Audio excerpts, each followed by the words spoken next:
हाय, तर मी आज छान असे पालकचे मऊसूत पराठे बनवून दाखवणार आहे. त्यासाठी शेवटपर्यंत नक्की व्हिडिओ बघा. त्यासाठी मी इथे पालक छान असा धुवून घेतला, कोथिंबीर घेतली, आले घेतले, लसूण घेतले आणि 3-4 हिरवी मिरची घेतली. त्यानंतर मी हे सगळं मिक्सरच्या भांड्यात ॲड केले. त्यानंतर थोडे त्यात जिरेही ॲड केले मी आणि नंतर मग त्याला छान असं मिक्सरमधून बारीक प्युरी काढून घ्यायची आणि लागेल तसं थोडं पाणीही ॲड केलं. त्यानंतर इकडे छान अशी प्युरी रेडी झालेली आहे आणि हे पालकचे पराठे अगदी खूप हेल्दी आहेत आणि खूप आपले लहान मुलंही घरातले खाऊ शकतात. त्यानंतर मी इकडे गहूचं पीठ घेतलं आपलं, त्यात थोडंसं बेसन ॲड केलं म्हणजे आपले पराठे हे छान असे मऊ होतात. त्यानंतर चवीपुरता मीठ ॲड केलं आपला आणि सिक्रेट मसाला, मॅगी मसाला ॲड केला. त्यानंतर त्यात थोडी हळद ॲड केली म्हणजे पराठ्यांना छान असा कलर येतो.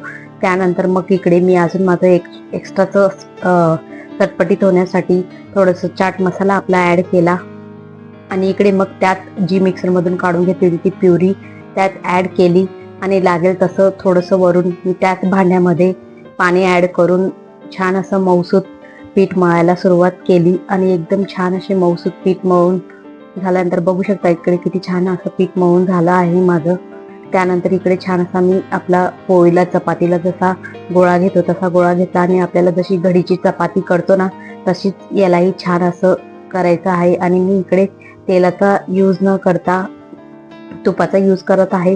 तुम्ही तेलाचाही यूज करू शकतात, कारण मला माझ्या मुलीला द्यायचं आहे म्हणून मी तुपाचा यूज करते.